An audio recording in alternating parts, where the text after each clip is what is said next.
బంగ్లాదేశ్లో హిందువులపై జరుగుతున్న దాడులను ప్రముఖులు సినీ నటులు తీవ్రంగా ఖండించారు. దీపు చంద్రదాస్ మూక హత్యను మాజీ ఎంపీ సీనియర్ నటి జయప్రద, నటీమణులు కాజల్ అగర్వాల్, జాన్వీ కపూర్ ఆటవిక చర్యగా అభివర్ణించారు. బంగ్లాదేశ్లోని మైనార్టీలకు సంఘీభావం తెలపాలని ప్రజలకు విజ్ఞప్తి చేశారు. మూక హత్యకు పాల్పడిన వారిపై బంగ్లాదేశ్ ప్రభుత్వం కఠిన చర్యలు తీసుకోవాలని డిమాండ్ చేశారు.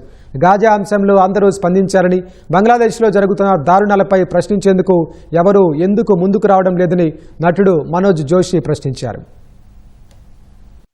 బంగ్లాదేశ్లో హిందూ యువకుడు దీపు చంద్రదాస్ హత్యోదంతంపై భారత్లో ఆగ్రహ జ్వాలలు వ్యక్తమవుతున్నాయి. పౌరుల నుంచి ప్రముఖుల వరకు ఈ ఘటనను తీవ్రంగా ఖండిస్తున్నారు. దీపు చంద్రదాస్ మూక హత్యపై బంగ్లాదేశ్ ప్రభుత్వం పారదర్శక విచారణ జరిపించాలని డిమాండ్ చేస్తున్నారు. బంగ్లాదేశ్లో జరుగుతున్న ఘటనలు అమానుషమని నటి జాన్వీ కపూర్ సామాజిక మాధ్యమం ఇన్స్టాగ్రామ్లో ఓ పోస్టు పెట్టారు. దీపు చంద్రదాస్ హత్యోదంతం గురించి ప్రతి ఒక్కరూ తెలుసుకోవాలని రాసుకొచ్చారు. అలాంటి సంఘటనలను ప్రతి ఒక్కరూ నిలదీయాలని ఆమె విజ్ఞప్తి చేశారు. ప్రపంచంలో ఎక్కడో జరిగే విషయాలపై కన్నీళ్లు కారుస్తూ పొరుగు దేశంలో జరుగుతున్న దారుణాలపై మౌనం వహించటం ప్రమాదకరమని అభిప్రాయపడ్డారు.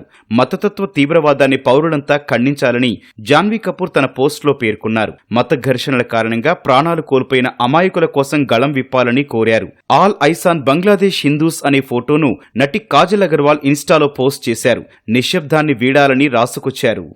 బంగ్లాదేశ్లో జరుగుతున్న పరిణామాలు తనను తీవ్రంగా కలచివేస్తున్నాయని మాజీ ఎంపీ సీనియర్ నటి జయప్రద ఆవేదన వ్యక్తం చేశారు. భావోద్వేగాల్ని నియంత్రించుకుని తాను మాట్లాడుతున్నానని ఓ వీడియోను విడుదల చేశారు. మూక హత్యలు హిందూ మతంపై జరుగుతున్న దాడి అని ఆరోపించారు.